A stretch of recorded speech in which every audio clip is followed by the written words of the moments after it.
Amém, graça e paz.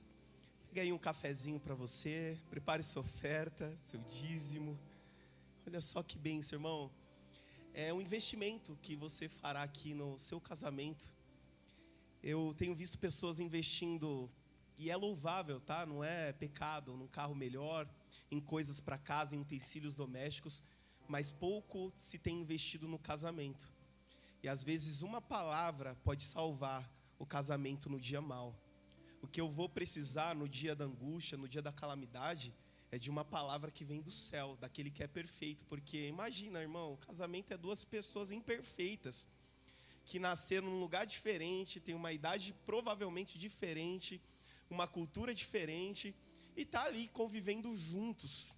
Então, é desafiador, e nós aprendemos. E existe um custo aqui porque, irmão, crente gosta de comer, sim ou não? Todas as nossas movimentações, não sei se você já percebeu, não tem custo nenhum, mas ninguém aguenta pagar comida para crente, irmão.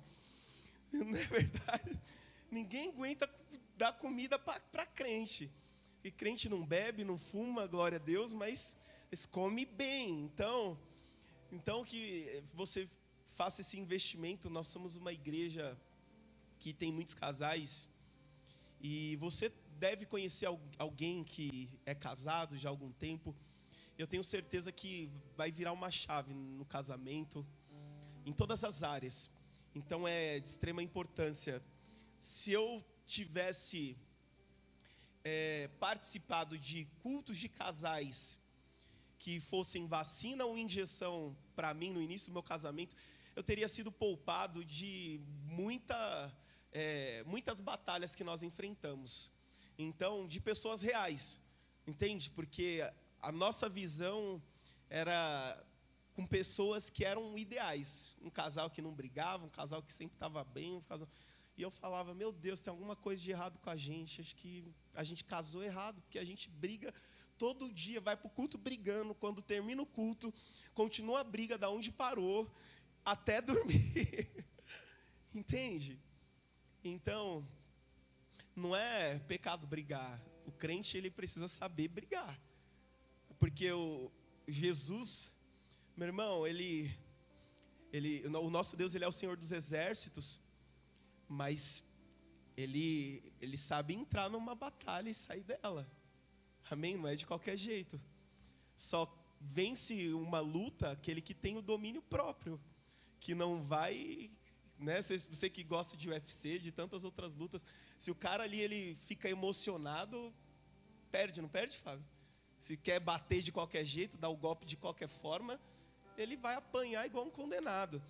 Então, não é assim também no casamento. Então, a gente precisa aprender a lidar um com o outro. É o maior desafio dos últimos tempos. Você já percebeu que as músicas mais consumidas são músicas de relacionamento? E relacionamento frustrado, porque antigamente, né, Diogo, a gente cantava ainda umas músicas bacanas ainda, né? Que falava assim, né, o nosso amor tá do jeito que eu gosto, está demais. Né? Hoje eu tenho a certeza que eu posso ser mais feliz. Né? Eram músicas que falavam, tá maravilhoso esse relacionamento. E hoje é só relacionamento frustrado, irmão. E eu vou beber para esquecer, porque você fez isso comigo, eu vou dar o troco. Você vai se ver comigo agora, porque... Entende? Então, que nós venhamos entender que o reflexo da nossa espiritualidade vai sempre se manifestar na nossa vida humana. O quanto você conhece uma pessoa que é espiritual, não é pelo quanto ela pula, o tanto que ela fala em língua estranha, o tanto que ela ora. É a forma como ela fala, a forma como ela se relaciona com o outro, a forma como ela lidar com a sua família, com seus amigos, com seus inimigos. Então aí se manifesta a nossa espiritualidade. Em Mateus 6, 21, o Senhor ele diz assim, olha, pois onde estiver o seu tesouro, aí estará o seu coração. E, meu irmão, nós vemos que essa é uma chave para nós nesses dias. Porque nós muitas vezes falamos, Senhor, meu coração é teu. Meu coração é teu, a minha vida é tua, minha mente é tua. Eu te entrego o meu coração, a minha mente como oferta. E é louvável, mas muitas vezes nós estamos aprisionados por outros tesouros, por outros amores. que não é o Senhor. Então, se os teus bolsos te governam, sabe quando o bolso governa alguém, irmão? Quando a pessoa só fica feliz no 5º dia útil. Aí termina, chegando no dia 10, vai acabando-se os recursos, já era, aquela felicidade vai indo embora, aquela paciência já não tem mais, principalmente quando a pessoa recebe uma vez só no mês. Não é quando recebe ainda um adiantamento, ainda a pessoa fica feliz 2 dias no mês. Mas quando a pessoa só recebe uma vez no mês, é uma tristeza, Então, nós vemos que o Senhor ele nos traz esse ensinamento. Onde estiver o nosso tesouro, aí vai estar o nosso coração. E eu tenho a plena convicção de que se você estabelecer o Senhor como prioridade, como o Diogo disse aqui no início, meu irmão, você não vai ter falta de nada. O Senhor ele vai te sustentar, o Senhor ele vai apontar o caminho para você, conectar as pessoas certas, para você tomar a decisão certa. Porque uma decisão errada que você toma, você perde tempo, dinheiro, pessoas, coisas. Uma decisão errada. Então é por isso que nós precisamos aprender a decidir da maneira correta e buscar o Senhor antes de decidir. Quando eu sei o que fazer, irmão, quando eu tenho certeza que eu sei o que fazer, eu preciso orar. E quando eu não tenho a certeza, eu preciso orar o dobro. Entende? Porque hoje nós vivemos num contexto de igreja que as pessoas falam assim, olha, Deus falou comigo. Será mesmo? Foi Deus mesmo? Você tem a certeza que foi Deus que falou com você? Principalmente quando o assunto é mudar de igreja. Deus falou comigo que é para sair da igreja. Aí não dá 6 meses, fulano que tinha ido por uma palavra de Deus, falou, não, Deus falou para ir para outra igreja agora. Ah não, agora Deus falou para ir para outra igreja. Que Deus é esse? Que está indeciso? Talvez é um Deus idealizado por esse comportamento, que ainda não conheceu as Escrituras. Então nós precisamos identificar onde está o nosso tesouro. Qual é o nosso tesouro? Porque ali vai estar também o nosso coração. É por isso que o ato da oferta não é simplesmente, eu vou ofertar, eu vou dizimar para pagar um aluguel, para pagar a conta de luz, não, é uma forma de nós nos desapegarmos daquilo que tenta nos controlar o tempo inteiro. Porque muitas vezes um emprego novo ou um cargo novo já nos tira da presença do Pai. Muitas vezes uma hora extra, uma proposta de hora extra pode nos tirar da casa do Pai. Hoje eu estou atuando num ramo que se eu trabalhar eu ganho, se eu não trabalhar eu não ganho. Então, ou seja, se eu trabalhar mais eu vou ganhar mais. Mas eu decidi que o dinheiro ele não me governa. Então eu vou trabalhar o tanto que for necessário, que não me impeça de realizar a obra que o Senhor ele me chamou para realizar. Então entenda bem, irmão, e o Senhor ele é poderoso para te suprir em tudo. Amém? Você crê nisso? Amém? O Senhor ele é poderoso. Obrigado, Ney. Então creia nisso, irmão, porque se você agir assim, você será abençoado. Você, na verdade, será a bênção. Você não vai precisar ficar correndo atrás. Você vai correr em busca, porque o Senhor ele vai apontar e você não vai entrar em portas erradas. Amém? Eu quero orar com você.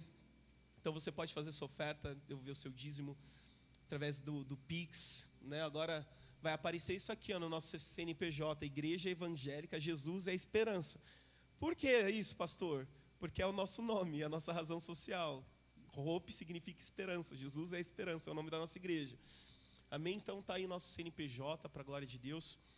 E que você faça isso voluntariamente, não é por obrigação. Nós estamos aí com um sonho, irmão, de comprar umas novas cadeiras, umas cadeiras mais bonitas. Ore aí, já está em trâmite aí, né? Então, tudo para que você se sinta mais confortável. Não é para dormir no culto, não. Amém? Mas é para que você fique mais confortável. Desculpa, eu quero orar com você. Pai, muito obrigado, Senhor, pelo privilégio, Senhor, de saber que não foi nós que produzimos primeiro, mas foi o Senhor que nos deu primeiro, para que pudéssemos ofertar, para que pudéssemos retribuir ou contribuir com aquilo que o Senhor está fazendo nesses dias. Meu Deus, que nós venhamos ser desapegados das coisas desta vida, que o nosso tesouro, Senhor, seja o Senhor, seja a sua presença, meu Deus, seja a tua graça, Senhor, seja nos lançar em teus braços. Pai, nós não queremos, ó Deus, nos aprisionar como o mundo quer que nós venhamos ficar alienados, ó Deus, de uma vida que é passageira.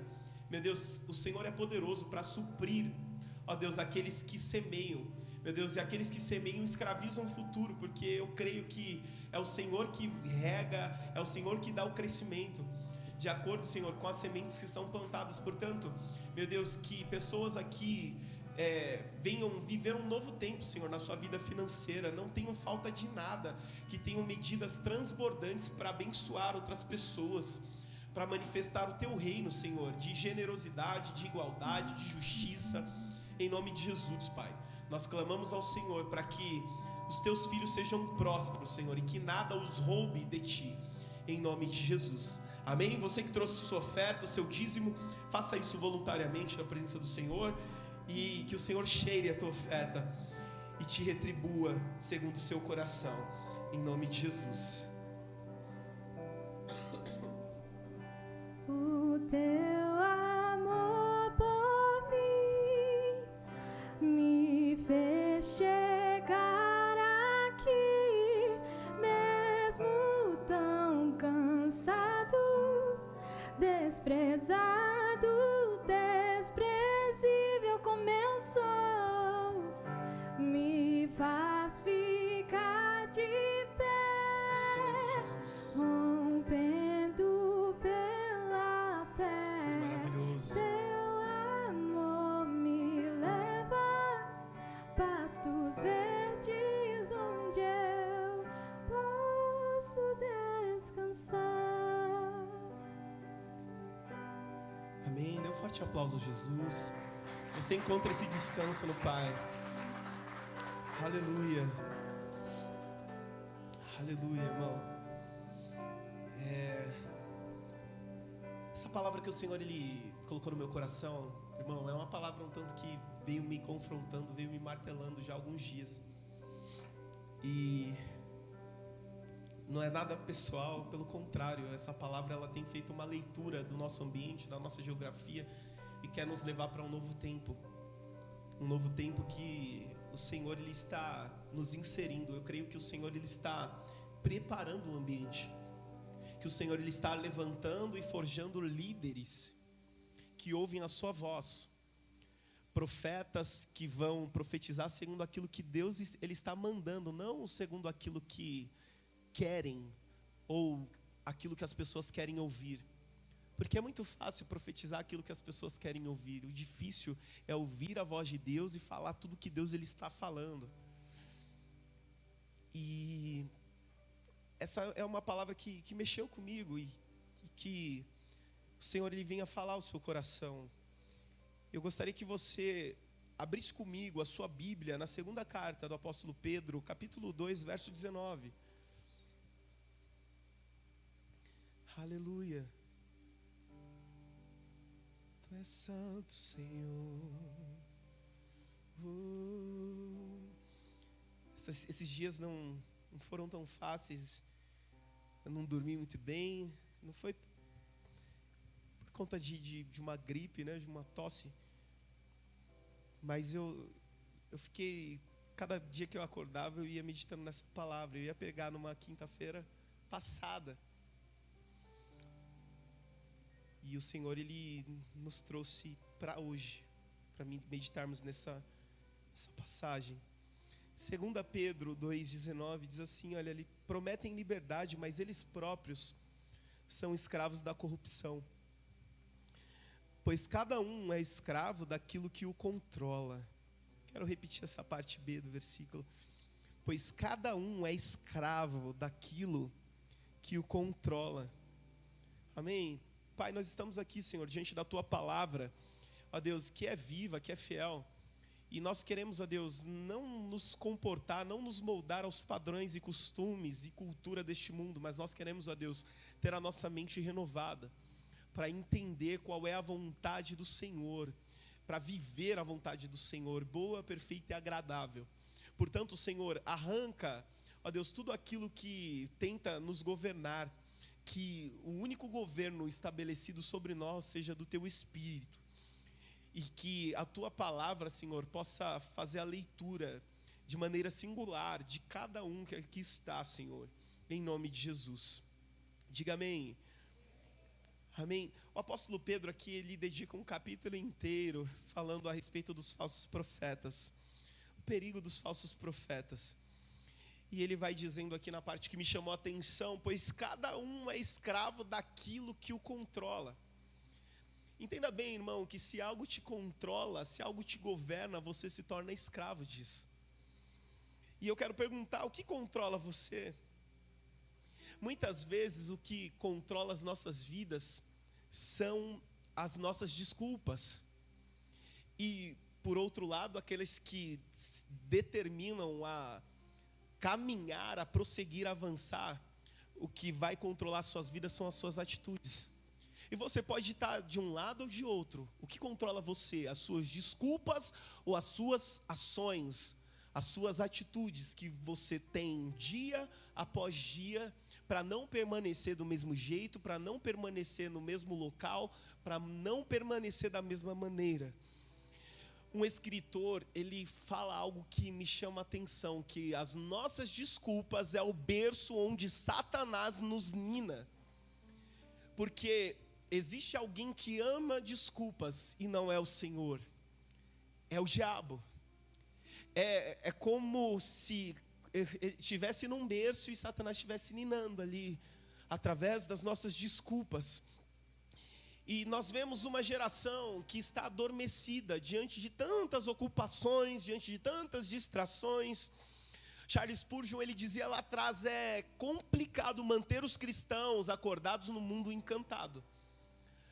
E é cada dia mais atrativo as coisas que o mundo vai nos oferecendo, a tecnologia vai despertando um interesse, irmão, cada vez nos itens básicos que nós utilizamos no dia a dia, no ordinário, nós vemos facilidades que vão trazendo benefícios para o nosso dia, e nós vamos ficando encantados pela criação humana, pela ideia que os homens têm de criar coisas úteis, não é inútil, úteis para nós, mas nunca houve tanta distração como nesses dias, nunca houve tanto sono, nunca houve tantas pessoas dormindo.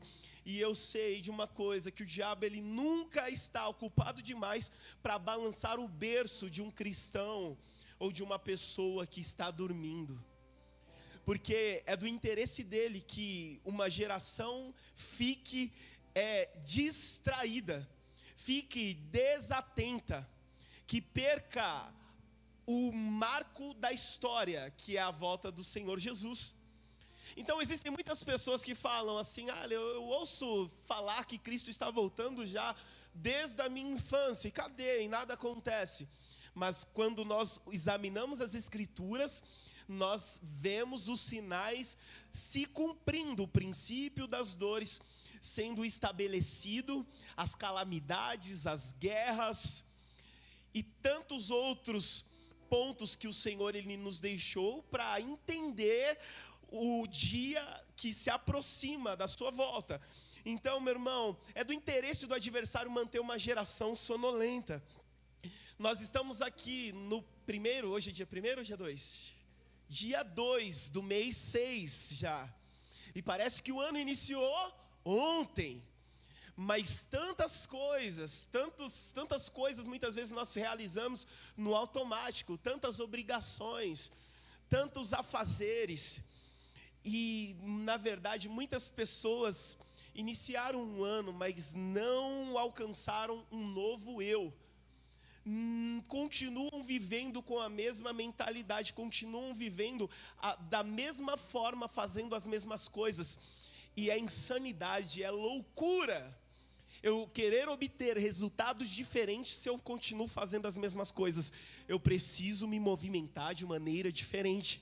Eu preciso ir a lugares diferentes. Eu preciso ter uma nova mentalidade, consequentemente novos hábitos, um novo comportamento, se eu quero viver algo novo. Eu não posso mais viver da mesma forma, senão os resultados vão ser os mesmos. Muitas pessoas continuam, entra ano, sai ano, com os mesmos pensamentos destrutivos, com as mesmas atitudes desagregadoras, com as mesmas conversas tolas. Meu irmão, velhas atitudes nunca vão abrir novas portas. Velhas atitudes nunca vão abrir novas portas. E nós estamos aqui, quinta, domingo, muitas vezes sábado, estamos aqui orando, clamando para que o Senhor ele venha trazer o novo sobre nós. Porque o sábio, ele disse assim, olha, nada é novo debaixo do sol. Tudo que já aconteceu, meu irmão, já aconteceu antes. E nós só vamos encontrar algo novo em Deus, que o olho não viu, que os ouvidos não ouviu, que nem chegou ao coração humano. É o que o Senhor ele preparou para aqueles que o amam. Quem está comigo, diga amém. Nós vemos assim, que muitas pessoas falam, olha, é até bonito, até poético, fazer esse pedido. Senhor, eu queria ter a paciência de Jó. São dias desafiadores, sim ou não? São dias que exigem muito mais de nós. São dias que vão exigir muito mais domínio próprio. Tem que ter um domínio próprio, porque o camarada que vem medir a água, medir a luz, parece que ele vem 2 dias seguidos, não é verdade? Então você olha ele, é uma visita que não é bem-vinda. Você fala assim, mas de novo? Você já dá aqui de novo?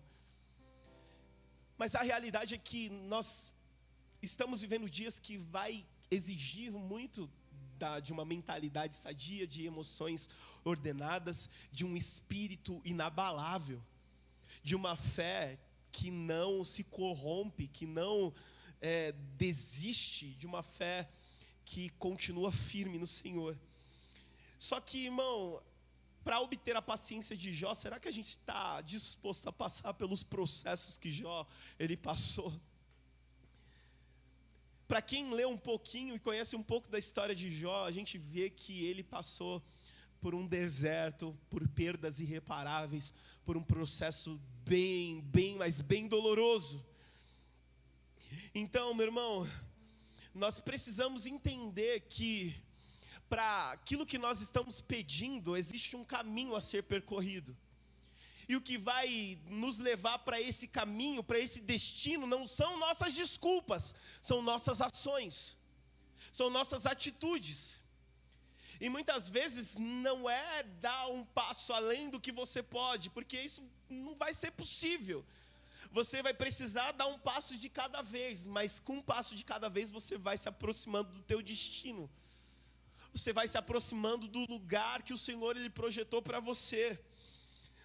Eu vejo, irmão, que a verdadeira tragédia da vida não é morrer, mas é viver uma vida que Deus ele não planejou para mim. Muitas vezes, pessoas vão viver essa vida, ou melhor, vão viver essa vida por intermédio das suas desculpas, porque ao invés de agir, preferiu dar desculpas diante daquela ocasião, diante da circunstância que era para prosseguir. Eu preferi parar porque aqui é mais confortável, aqui é mais seguro aos meus olhos. Mas quem para nunca vai chegar no lugar que Deus ele projetou. A palavra que o Senhor ele me levou, ele me conduziu, está lá em João 5, capítulo 1, do 1 ao 12. Projeta para mim, por gentileza, Pedro. Evangelho de João 5, do 1 ao 12.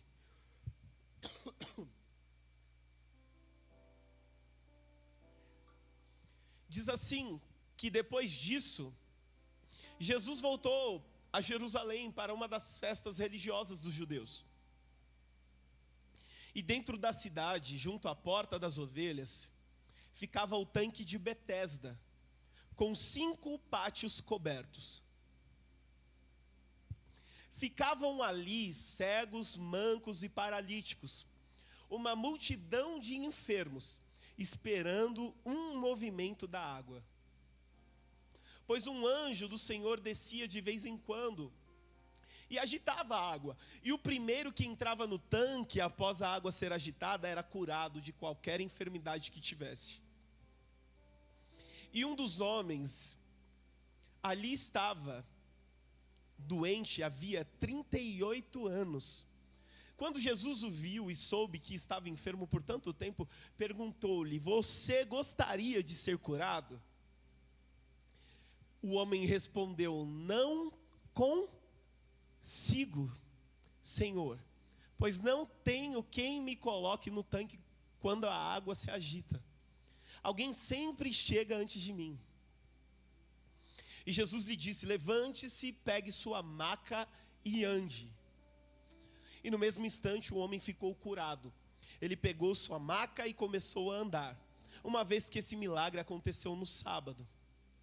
Os líderes judeus disseram ao homem que havia sido curado: hoje é sábado, a lei não permite que você carregue essa maca. Vou ler até o 12. Mas ele respondeu: o homem que me curou disse: pegue sua maca e ande. Quem foi que lhe disse uma coisa dessas? Perguntaram eles. Até aí. Meu irmão, olha que situação. Jesus ele volta para Jerusalém para celebrar a festa, provavelmente da Páscoa. E ele chega dentro da cidade e junto à porta das ovelhas ficava um tanque de Betesda, que significa casa de graça ou casa de misericórdia, com 5 pátios cobertos. E ali era um lugar, irmão, que ficava os cegos, os mancos, os paralíticos e uma multidão de enfermos esperando o movimento da água. De vez em quando um anjo descia e movimentava as águas, e a primeira pessoa que entrava naquelas águas era curado de qualquer enfermidade. E é interessante, irmão, que esse homem, ele estava ali há 38 anos, sofrendo de uma enfermidade. Estava ali. E o que me chamou a atenção foi quando Jesus ele pergunta para ele. Jesus ele vê, diante de tantas pessoas, diante de uma multidão de enfermos que estava ali naquele lugar, mancos, aleijados, cegos, leprosos, porque era coberto, eles ficavam lá naquele ambiente, esperando o agitar das águas. O que me chama a atenção foi quando Jesus ele olha para aquele homem e vê que ele está ali há 38 anos. É uma vida, sim ou não? É uma vida, irmão, ali à espera, literalmente, de um milagre. À espera que alguém fosse generoso com ele, diante de tantas outras pessoas, e colocasse ele nas águas primeiro, quando a água fosse movimentada pelo anjo. E Jesus ele olha para ele e fala assim: olha, você gostaria de ser curado? E essa é a chave, essa é a pergunta. E eu, se fosse eu, imediatamente eu ia dizer: eu quero, sim. Eu acredito que se fosse você também. Parece uma resposta simples de responder, mas para ele não foi.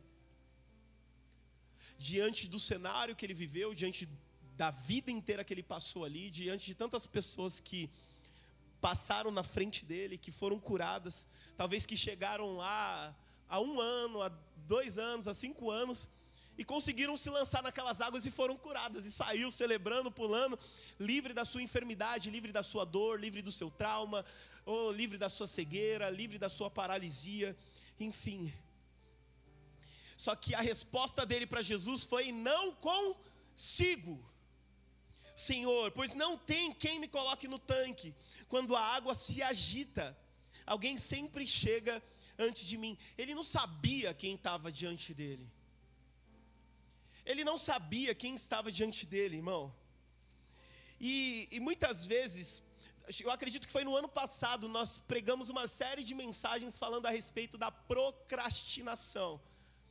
Eu sempre deixar para amanhã o que poderia fazer agora, eu sempre deixar para depois,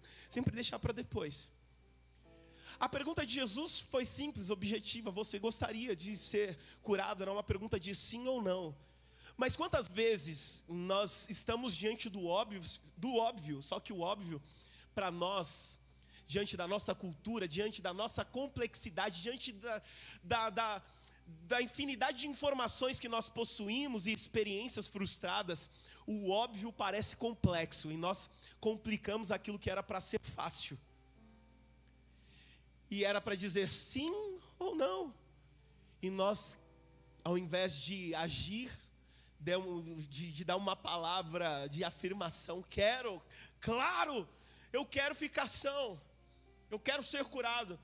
E aí fala assim: eu não consigo, e já vou dando logo porquê, as desculpas. Porque sempre chega um antes de mim. Sempre, olha aqui, teve um fulano que, olha, chegou ontem, já passou na minha frente, já foi curado, já está em outro lugar, já tá vivendo o que era para eu viver, já está com aquilo que era para mim. E procrastinação é decidir ir, querer ir, mas ficar enrolado nas desculpas. Eu quero chegar, eu quero viver, eu quero alcançar, mas as desculpas não me deixam prosseguir.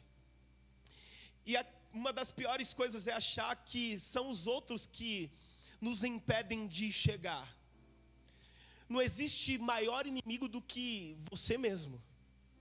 Maior inimigo não é o diabo, o seu maior inimigo não é o diabo, não são as pessoas. O seu maior inimigo é você mesmo. Porque quando você vence você mesmo, as suas limitações, as suas crenças limitantes, meu irmão, nada mais vai te paralisar. Você vai enfrentar os seus medos, os seus traumas, as desculpas, as suas prisões vão se quebrar, vão ceder diante de alguém que entendeu quem é em Deus. Diga amém. Eu acredito, irmão, que se o diabo ele tivesse um livro sagrado, eu acredito que nesse livro haveria um versículo que diria: não deixe para amanhã o que você pode fazer depois de amanhã. No livro lá do adversário. Porque, como eu disse antes, é do interesse dele que você fique postergando aquilo que era para você realizar nesse momento. Porque as tuas decisões de agora vão definir o teu amanhã, vão definir o teu futuro. Vão definir onde você vai chegar, vão definir com quem você vai estar, vai definir aquilo que você vai possuir. Então, se existe alguém que quer nos manter aprisionado, alienado, paralisado, é o adversário.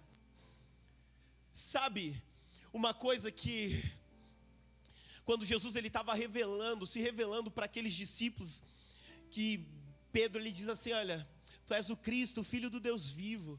Jesus olha para ele e fala: olha, foi o Pai que te revelou isso. E logo em seguida Jesus ele começa a contar que o Filho do Homem, seria necessário que o Filho do Homem padecesse, que iria morrer. E sabe o que Pedro ele fala? Ele fala mais ou menos nessas palavras: tenha pena de ti mesmo, Jesus. E imediatamente Jesus ele repreendeu, não foi Pedro, ele falou, olha assim: apartai-vos de mim, Satanás.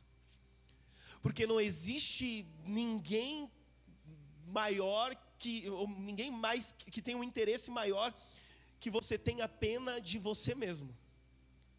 Que você fique lá alimentando os seus traumas, alimentando as suas feridas, alimentando ali as suas desculpas, alimentando a procrastinação, alimentando decisões importantes que eram para ser tomadas imediatamente.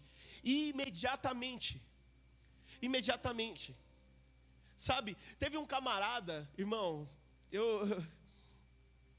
foi os filhos de Judá, eu acredito, não anotei aqui, mas eles, e eu acredito que a moça era Tamar, me corrija se eu estiver errado, que a Tamar se casou com um camarada, e esse camarada morreu, e não deixou filhos para ela, então o outro irmão mais novo tinha que casar com ela, e dar uma descendência pro irmão mais velho.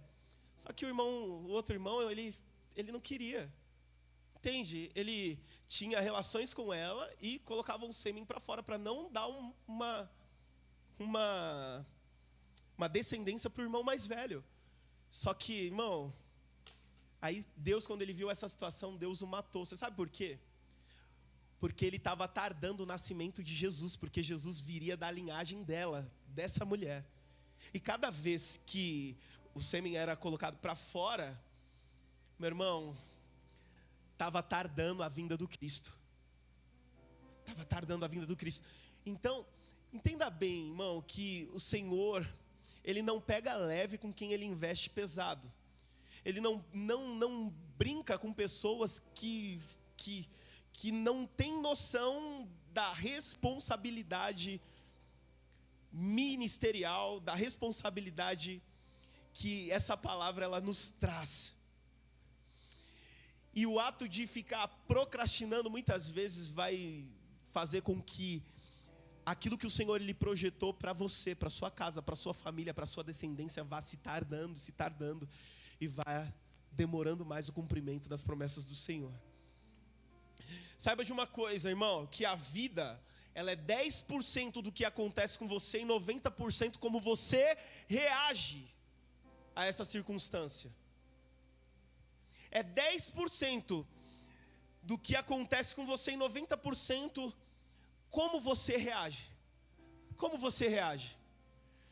Nós vemos, irmão, que quando nós focamos nos problemas, você sabe o que nós vamos ter? Diga assim comigo, mais problemas. Mas existe um outro lugar para nós olharmos, e é para as possibilidades. Se você olhar para as possibilidades, você vai encontrar mais oportunidades. E vai ter atitudes, ações. Sabe? Atitudes, irmão, ações. Eu vejo muitas pessoas reclamando, curvadas diante de uma situação, mas não fazem nada para mudar. Não fazem nada para mudar, continua fazendo as mesmas coisas. Jesus, em um certo momento, quando ele ia iniciando o ministério, ele entrou no barco de Pedro, como Pedro lhe ministrou aqui ontem nos jovens. Ele entrou no barco de Pedro, mas foi com intuito, irmão. Ele pregou, usou a estrutura, mas foi para entrar no Pedro, dono do barco. O desejo de Jesus não era entrar no barco de Pedro. O desejo de Jesus era estar na mente de Pedro, no coração de Pedro, ou seja, dentro de Pedro.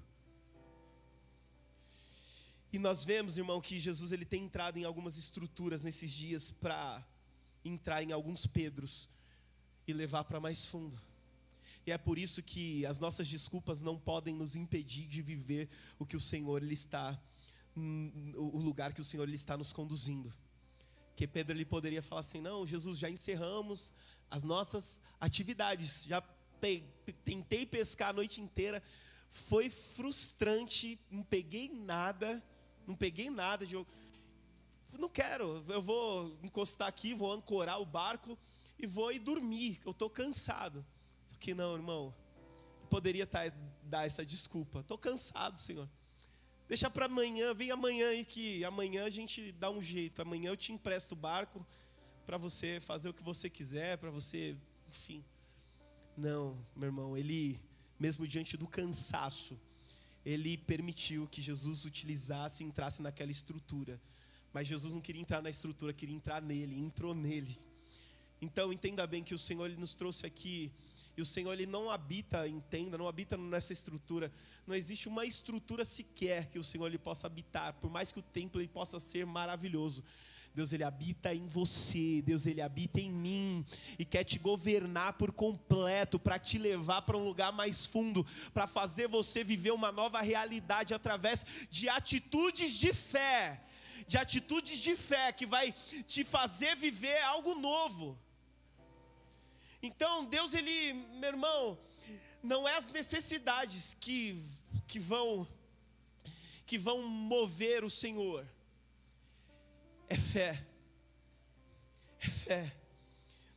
Eu acredito que Jesus ele tem entrado, meu irmão, eu falo agora em estruturas, o nosso corpo, a nossa vida, para nos levar para um lugar mais fundo, para nos tirar de uma geografia, de um lugar de fracasso, de frustração e cansaço. Sabe que você precisa encontrar, irmão? Um bom exemplo, e quando você encontrar, siga esse exemplo. E quando você segue um bom exemplo, sabe o que acontece? Você se torna um bom exemplo. O que acontece nesses dias é que existem poucos bons exemplos. E existem muitas pessoas seguindo coisas que não eram para seguir, seguindo pessoas que não eram para seguir, falando do jeito que não era para falar, se tornando piores do que eram para ser. Porque ao invés de decidirem ser o prédio reto que vai denunciar os tortos, estão decidindo seguir pessoas e coisas irrelevantes, péssimos exemplos, que não vão nos fazer chegar a lugar nenhum. Agora, se você encontrar um bom exemplo,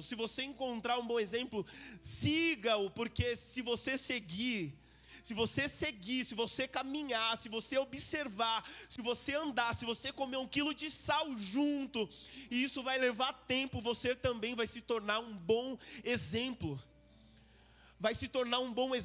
E essa é a realidade que nós precisamos viver como igreja, pessoas que são bons exemplos no matrimônio, na família, no trabalho, na sociedade, pessoas que não se corrompem diante de um sistema que quer que nós venhamos engolir qualquer falácia, vinda de ideologias humanas, de leis modernas, para favorecer aquilo que o diabo ele está construindo. Ou melhor, está derrubando os valores e os princípios. Então, meu irmão, eu fui ministrado por essa palavra para que nós venhamos sair desse lugar das desculpas, porque através das nossas ações nós vamos chegar a um lugar em Deus, que nós vamos entender o que nós não entendíamos, nós vamos começar a enxergar o que nós não enxergávamos, e consequentemente nós vamos começar a ter uma nova vida. Não vamos simplesmente iniciar um novo semestre, mas nós vamos ser uma nova pessoa dentro de um novo semestre. Vamos ser um novo marido, vamos ser um novo sacerdote dentro de um novo ambiente, diante de um novo cenário. Sabe, Jesus, por graça, irmão, por graça, ele olhou para aquele camarada. Ele estava num lugar de graça e misericórdia. Ele falou: olha, levante-se, pegue sua maca e ande. E no mesmo instante, aquele homem ele ficou curado. Ele pegou sua maca e começou a andar. Sabe, eu quero que você hoje vença todas as suas desculpas, porque tem um Senhor aqui. Tem um Deus aqui que nos governa. Não, pastor, mas eu não consigo. Não, irmão, dá um fim hoje para relacionamentos que não te levaram para lugar nenhum, para rodas e mesas que não te levaram para mais perto de Deus e tem te distanciado dele, para lugares que não fez você ter o resultado desejado, projetado por Deus. Dê um basta hoje. Saia dessa paralisia, sabe? Saia deste lugar. Nós somos a soma das pessoas que nós convivemos e dos livros que lemos. O ambiente que esse homem estava inserido era de mancos, aleijados, uma multidão de enfermos. E eu creio que é uma noite de cura, porque, irmão, só vai curar quem é curado. Tem um monte de gente sangrando em cima de pessoas que não os feriram, sabe? Só está machucando, só está reproduzindo segundo a mesma espécie, sabe? Eu estou sendo rude, eu estou sendo deselegante, estou agindo dessa forma porque agiam comigo. Eu conversando com um pastor essa semana, e ele: eu não acredito mais, eu não quero mais, e agiram assim comigo. E, meu irmão, existem muitas pessoas que te feriram, e muitas vezes essa ferida te levou para um lugar de paralisia. Mas, meu irmão, chega.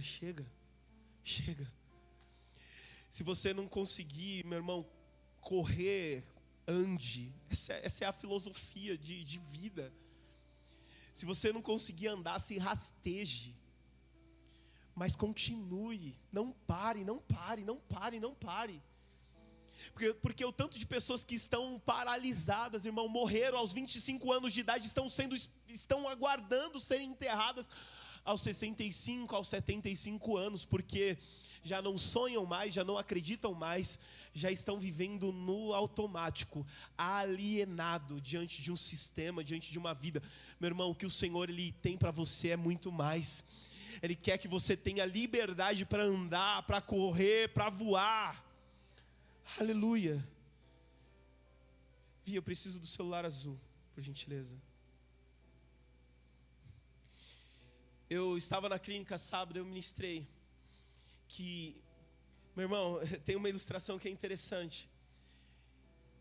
muitas vezes as pessoas culpam o diabo por tudo, não é verdade? Ah, não, é o diabo que é por conta do diabo que eu não consigo caminhar, aquele ali, que eu não consigo avançar, que eu não consigo progredir, que eu não consigo fluir, que a minha família não é uma bênção.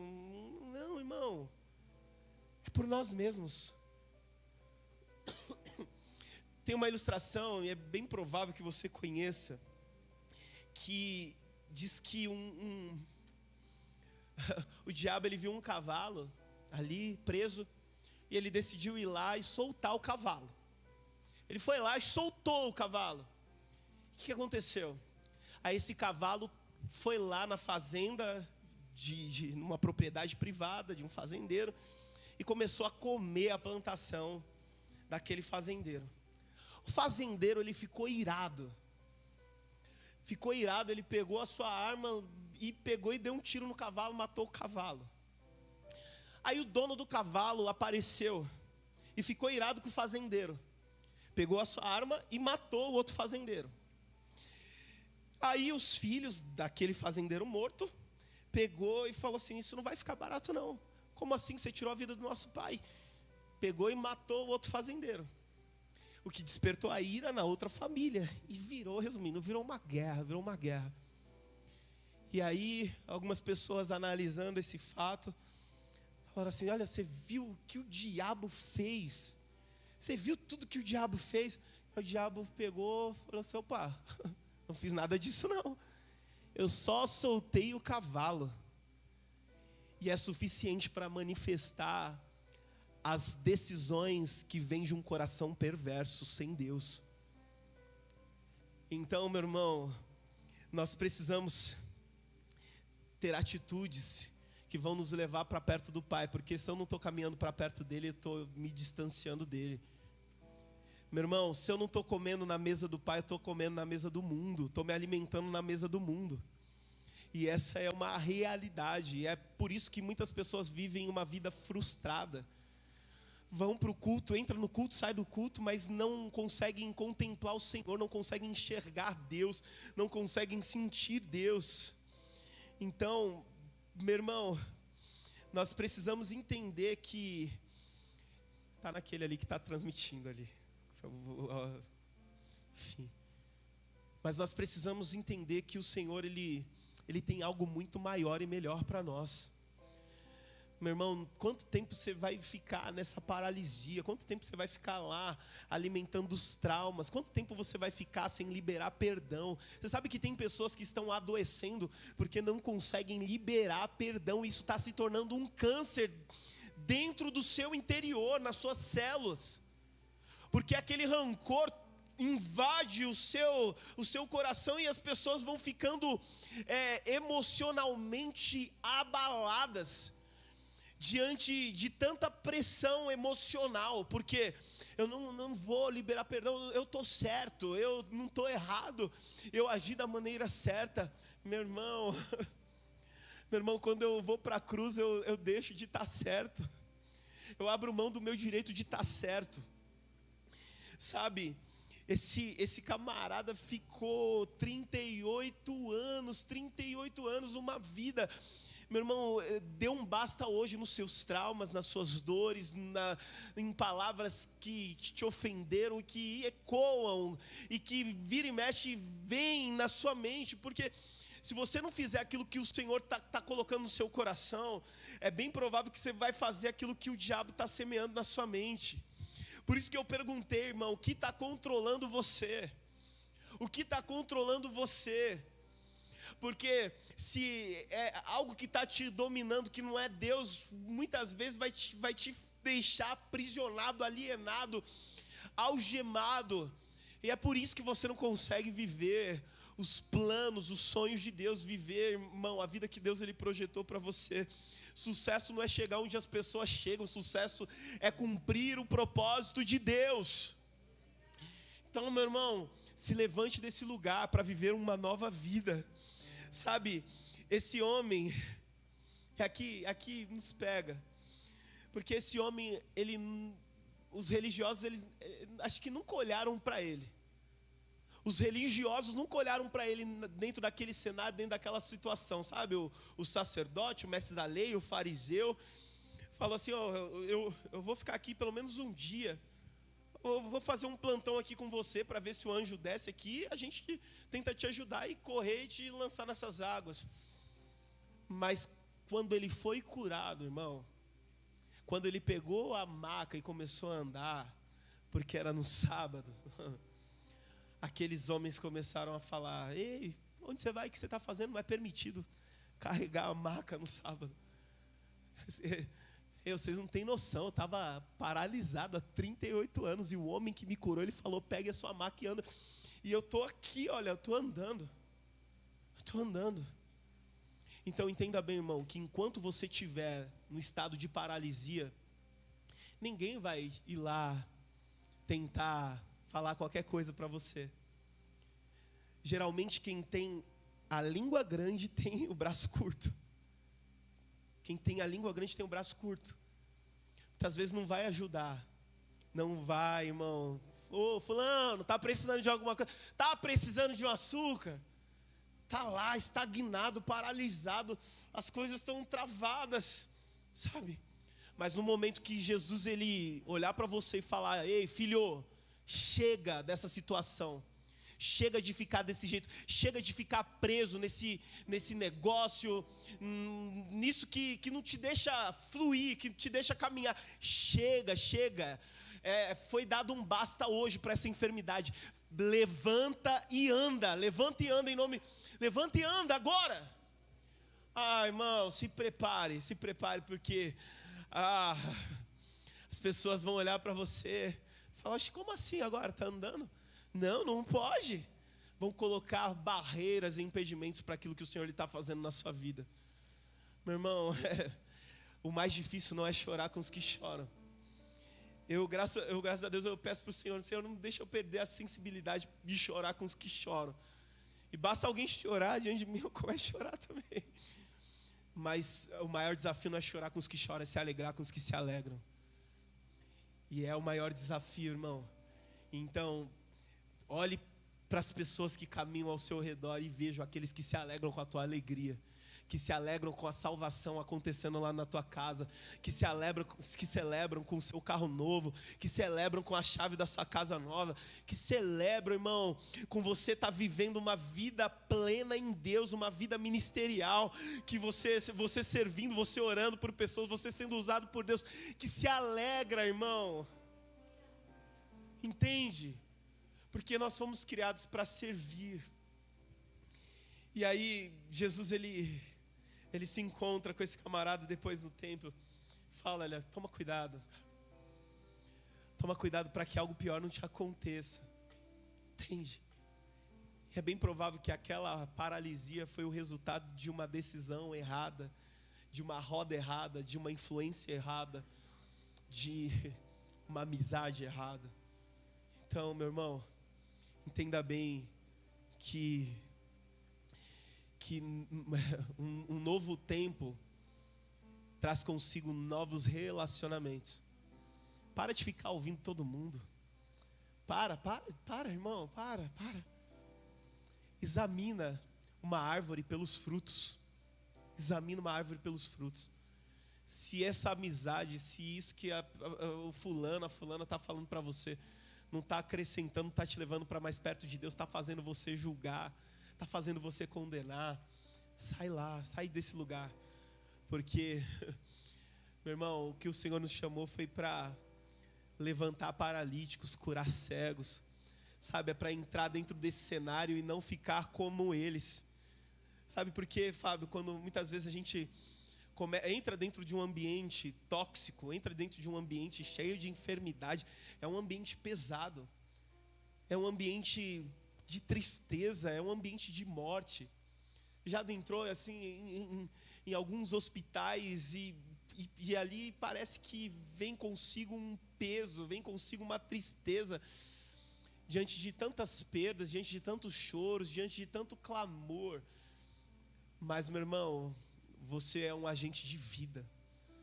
Você foi escolhido por Deus não para apontar o dedo, mas para estender a mão e arrancar pessoas desse abismo, para arrancar pessoas da depressão, para arrancar pessoas da ansiedade. E se você é essa pessoa aprisionado nesse lugar, meu irmão, receba essa palavra em nome de Jesus. Levanta e anda em nome de Jesus e viva uma nova realidade que o Senhor Ele projetou para você. Sai desse lugar de dor, sai desse lugar de lamento, sai desse lugar de escuridão, sai desse poço profundo que o diabo queria te escravizar e talvez tenha te escravizado por anos e você não consegue olhar para cima. Olhe agora para cima, porque é lá que vem o teu socorro. Olhe para o Senhor, o Deus da nossa salvação, aquele que te arranca deste lugar, desse estado, dessa geografia, e fala para você: agora comece a andar, passe a produzir. Ei, volte a ter dignidade, volte a ter vida, volte a ter saúde, volte lá para a tua família, meu irmão, volte a ter uma vida que eu projetei para você. Essa é a realidade que o Senhor Ele quer te colocar nessa noite, em nome de Jesus. Se coloque de pé, aleluia.